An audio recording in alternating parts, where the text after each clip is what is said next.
Coucou! Aujourd'hui c'est parti pour une vidéo qui met la tête à l'envers parce qu'on va être dans la carte du pendu. Donc là on va vraiment aborder un cycle de cartes sombres dans mes vidéos des 78 cartes du tarot. On a vu la justice qui était vraiment la carte de faire face, de prendre ses responsabilités. C'est quand même une carte sérieuse. Mais ensuite on passe vraiment aux choses sérieuses parce qu'on arrive dans le cycle où il y a le pendu, la mort, le diable, la tour, avec au milieu le souffle de la respiration de tempérance qui va faire du bien.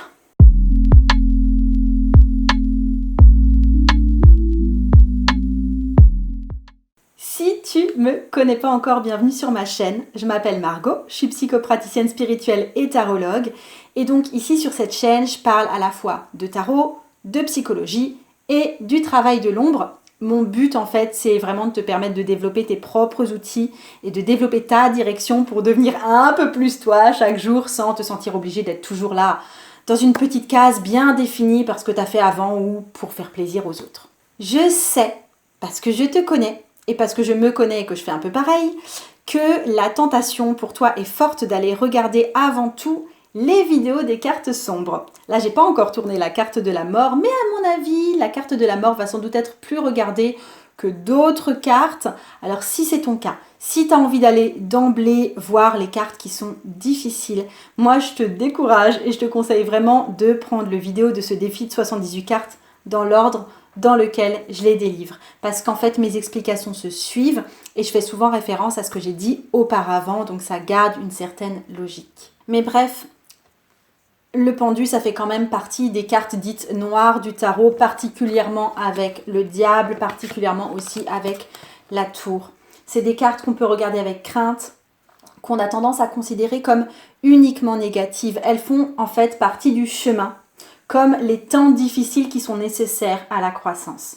Donc il y a vraiment une allusion à des moments de désespoir, des moments où on ne peut plus rien voir d'autre que ce désespoir et où on a des fois l'impression de ne plus pouvoir continuer. Je parle là de la rupture d'une relation, de la mort d'un proche, éventuellement d'une addiction, d'un échec, de la perte d'un travail, de la souffrance psychique également. Alors le point avec ça, qu'il y a de particulier avec le pendu, c'est qu'il peut être assimilé à la nuit noire de l'âme, comme le phénomène qui est décrit par Jung, comme un temps de repli intense où on va faire une plongée dans notre profondeur et aller à la rencontre de notre ombre. Alors il faut savoir que le terme nuit noire de l'âme, ça n'a pas été inventé par Jung, ça a été décrit avant tout par Saint Jean de la Croix et ça a été décrit comme une expérience de solitude extrême. C'est quand une personne spirituelle ou une personne religieuse a l'impression d'être complètement séparée du divin, d'où la solitude extrême, mais il traverse du coup également une grande souffrance de l'âme qui finalement va le rapprocher du divin. Il y a quelque part par cette souffrance le fait de parvenir à une compréhension plus haute de la nature du divin. Selon le classement type Tarot de Marseille des arcanes majeures, donc en 2 dizaines, on peut rapprocher cette carte de la grande prêtresse ou de la papesse. Déjà, il y a toutes les deux le nombre de 12. C'est-à-dire un retrait, on est à l'écart du monde des humains, on marque un temps d'arrêt. En plus, il y a cette même idée de se situer entre deux piliers. La papesse était même un peu plus active. Là, l'inaction est vraiment complète parce qu'il a les mains derrière le dos. On peut aussi le rapprocher de la carte de l'empereur par rapport à la position des jambes. Mais il y a une démarche qui est différente, c'est-à-dire que chez l'empereur, c'est quelque chose de dynamique, on dirait qu'il est prêt à se lever et à aller marcher. Et chez le pendu, on dirait plutôt que la jambe qui est horizontale, elle vient stabiliser le mouvement de la corde. Donc ça sert à atteindre encore plus vite l'immobilité. Je fais un détour aussi par l'astrologie. On est dans la carte de Neptune et donc de l'eau. On voit que les bras et la tête du pendu forment un triangle vers le bas qui est le symbole de l'eau. Donc ça va vraiment la voie pour laisser la conscience accéder à la pleine lumière et ça va passer par l'inconscient de l'eau. Il ne faut pas oublier que Neptune, c'est le dieu des mers. Alors je suis d'accord, il n'y a pas d'eau dans l'image, même si dans certains jeux, on peut trouver des images du pendu suspendu au-dessus d'une étendue d'eau. Ce n'est pas le cas ici. Mais l'eau, c'est vraiment un synonyme d'inconscient et de dissolution et c'est bien présent dans cette carte. Là, on est face à la dissolution de l'ego, on dissout la séparation avec les autres, on dissout aussi la séparation avec la nature. Il y a aussi dans cette carte une déconnexion du sol, d'une déconnexion avec le monde matériel, du monde justement de l'ego. Le seul lien qui reste avec la matière, c'est la corde. Donc on est forcément face à une sensation de perte, on doit forcément laisser quelque chose partir. Donc c'est souvent une carte vue comme une carte de sacrifice des richesses que l'ego a construit. Là où ça se voit le mieux, je trouve, c'est dans la carte du Urban Tarot, qui est une espèce de gangster, on dirait, qui est suspendu par les pieds, soit à une grue ou à un pont en construction, et qui est en train de perdre toutes ses cartes de crédit, ses pièces, son téléphone, sa montre, etc. Mais en fait, c'est aussi une carte d'illumination spirituelle, parce que oui, on se sent perdu, on a perdu tout ce qui faisait qu'on se sentait nous-mêmes, déjà nos possessions, mais aussi les qualités et les défauts qu'on s'attribuait. On est vraiment mis à nu et c'est ce qui va permettre ce renouveau spirituel. C'est une carte de renversement des valeurs. Donc déjà, il y a ce truc de tête en bas, donc l'intellect est en bas, et c'est plus le rationnel qui va définir ce qu'on fait. On a vraiment un point de vue sur la vie qui change, on adopte un double regard ou un autre regard. C'est super bien fait là dans le Nicoletta Cecchioli. Alors pour le coup, le pendule n'est pas à l'envers, il est à l'endroit, mais il y a bien ce double regard qui est très très présent dans cette carte et j'aime bien, je trouve ça assez humoristique presque. On peut dire aussi que c'est une posture de yogi, puisque les yogis adoptent souvent des postures tête en bas. Il y a une idée que la gravité, ça va entraîner l'énergie de la zone génitale vers le cerveau. On est aussi dans le lien avec le fœtus dans le ventre maternel, puisque le fœtus dans le ventre maternel a bien la tête en bas. Et du coup, on peut se demander s'il y a un travail sur l'arbre généalogique à faire. On voit bien qu'il y a des arbres aussi. Les deux arbres d'ailleurs peuvent représenter éventuellement la lignée paternelle et maternelle. Donc ça peut être une interrogation qui est portée dans la carte du pendu. Je voulais aussi te montrer dans d'autres jeux ce phénomène de inversion des valeurs et tête en bas par des animaux qui ont par nature la tête en bas, du moins quand ils dorment. C'est dans le Wild Unknown avec la chauve-souris et le Brady Tarot avec un opossum. Je trouve ça trop chouette. Donc le pendu, il a une vision différente et inversée, ça va s'imposer à la vision du reste du monde et c'est bien pour ça qu'on l'a pendu. En fait, on se retrouve puni pour notre indépendance et pour nos croyances particulières. Mais on peut dire que dans ce cas, mais oui, le pendu a bien raison et il doit se faire confiance et il possède la sagesse. On le voit bien, il a une auréole. Alors il y a d'autres figures de sagesse dans le jeu de tarot. Je pense au pape et à l'ermite. Alors le pape, il est vraiment dans le savoir consensuel et institutionnel. L'ermite, il est dans un savoir plus hors des sentiers battus et construit dans la solitude. Et le pendu, il va à l'inverse de la pensée conventionnelle et il peut éventuellement se faire persécuter pour ça. Le pape, il se connecte avec le divin par le biais d'une religion. Et le pendu, lui, il a une connexion au divin qui est très personnelle par le biais de son expérience mystique. On voit aussi, avec là le jeu de jambes du pendu, qu'on se rapproche de la carte du monde qui a exactement la même position. Il y a aussi un rapprochement par les numéros parce que le 12, c'est un 21 inversé. Donc le monde, il va suggérer que le pendu est là pour atteindre l'accomplissement qu'on trouve dans la carte du monde et pas pour être reconnu par les foules. C'est pas une carte où on est acclamé là. Et en fait, vers le chemin du monde, dans le chemin vers le monde, on rencontre au milieu de la suite des arcanes majeures le trio roue de fortune, justice, pendu. C'est vraiment le trio du milieu et ça symbolise le processus d'un état à un autre au niveau de la conscience. On va aussi voir qu'on est vraiment dans une carte de sacrifice et dans ce sens-là, le pendu, il est vraiment très très fortement assimilé à une figure christique, à Jésus. D'ailleurs, dans le tarot de Marseille, on a 12 branches qui sont coupées et on peut peut-être rapprocher ça des 12 apôtres de Jésus. Le fait d'être pendu, ça se rapproche du fait d'être crucifié. Et on voit là, à travers des souffrances qui sont vraiment terribles, on va toucher à l'amour divin et à l'illumination. La leçon là-dedans, c'est que par le sacrifice, par les souffrances nécessaires, on va permettre une évolution future.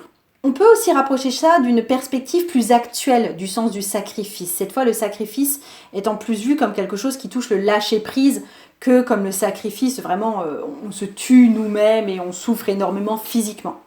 Là, il s'agit plus d'accepter, de dire oui, de lâcher prise, de plus forcément se préoccuper ou de plus se battre forcément. Parce que des fois, le chemin de la réussite et du dénouement d'une situation compliquée, c'est bien plus facile quand on lâche prise que si on avait continué à batailler. Et dans ce cas, le sacrifice, c'est vraiment un geste d'intelligence et d'évolution. J'aime bien, on le voit particulièrement là dans la carte du Wild Unknown avec la chauve-souris, parce qu'il faut savoir qu'une chauve-souris ne peut pas s'envoler en décollant du sol. Elle a un corps trop lourd pour ses ailes, elle ne peut pas décoller depuis le sol. La seule façon pour une chauve-souris de voler, de s'envoler, c'est d'accepter de lâcher sa prise, justement, lâcher prise, et dans ce cas-là, elle peut se mettre à voler. Donc c'est une jolie illustration du lâcher prise dans cette carte du pendu. Il y a également non seulement un lien avec Jésus, mais un lien avec Judas. Donc Judas, c'est celui qui a trahi Jésus, qui a donné l'identité de Jésus pour de l'argent.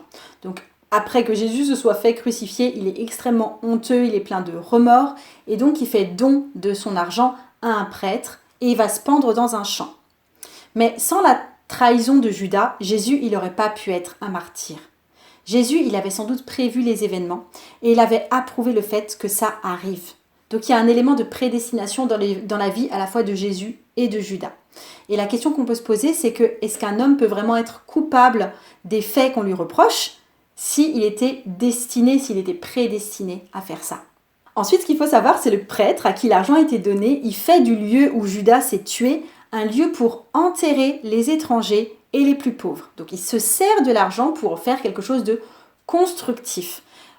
Il y a une autre variante dans cette histoire, c'est que peut-être que Judas a été éviscéré dans un champ. Mais c'est exactement la même chose, parce que dans les deux cas, soit par ses viscères, soit par son argent, il y a Judas qui donne sa culpabilité à la terre et qui la purifie, qui la renouvelle, qui la fertilise et qui en fait quelque chose de constructif. Donc on voit là qu'il y a un lien quand même très fort, même si c'est pas visible, même s'il est pendu, entre le pendu et le monde terrestre, un sens de sacrifice qui retourne à la terre. Déjà, les jambes vont former le chiffre 4 retourné, et le 4, ça représente la terre et les 4 directions.